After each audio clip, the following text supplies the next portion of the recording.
BNP রাষ্ট্র ক্ষমতায় এসেছে, 16-17 বছর তো বাড়ি ঘরে আসতে পারে নাই, সেই জায়গায় এখন মুক্ত নাগরিক হিসেবে ঘুরে বেড়াচ্ছে। আমরা কারোর প্রতি কোনো প্রতিহিংসা করানো হব না। আওয়ামী লীগ অনেক অত্যাচার, নিপীড়ন, জোর জুলুম, খুন গুম সবকিছু করেছে, কিন্তু আমরা এর প্রতিশোধ নেব না, কারণ এটা জিয়াউর রহমানের দল। আমরা ভদ্র নিরীহ মানুষ, ইহকাল পরকালে বিশ্বাস করি, তার উপরে অন্যায় বা প্রতিশোধমূলক আচরণ আপনারা করবেন না।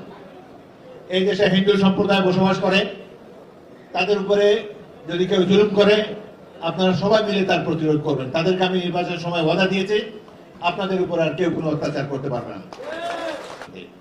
আমার দলীয় নেতৃবৃন্দ, বিশেষ করে সভাপতি, সেক্রেটারি, যুব দল, ছাত্র দল, স্বেচ্ছাসেবক দল, অন্যান্য যারা আছে, তাদেরকে বলবো, দল ক্ষমতা এসেছে মানুষের উপর অত্যাচার করার জন্য নয়, মানুষকে খেদমত করার জন্য।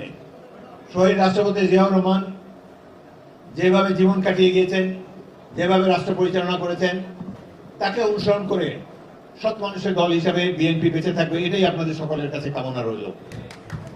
কোনো অন্যায় অবিচার করবেন না। গরিব মানুষকে জমি দেওয়ার কথা আমি বলেছি। কোন ভূমিহীন গরিব মানুষ যদি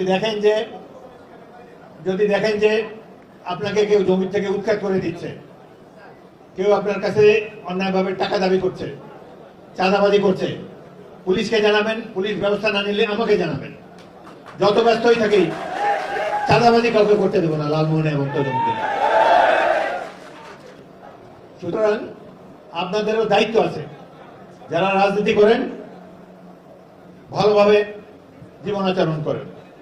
জামাত ইসলামী আমার বিরুদ্ধে নির্বাচন করেছে, কিন্তু সংসদে দেখি তারা খুবই ডিসিপ্লিন। তারা পাশের লোকের সাথে কথা বলে না, নিয়ম কানুন মেনে চলে, ভদ্র আচরণ তাদের। আগেও বিরোধী দল দেখেছি আমি, 7টা সংসদ দেখলাম, এরা অনেক ভদ্র। শুধু একসময় আমাদের মিত্র ছিল, এখন ক্ষমতায় যাওয়ার আশা হয়েছে, সেজন্য বিরোধী দল করছে। সকলের সাথে সদ্ভাব রেখে চলে। বাংলাদেশে যেখানে যাই হোক, লালমোহন তজুমুদ্দিন যেন শান্তির দ্বীপ হিসাবে গড়ে ওঠে, এটাই আপনাদের কাছে কামনা।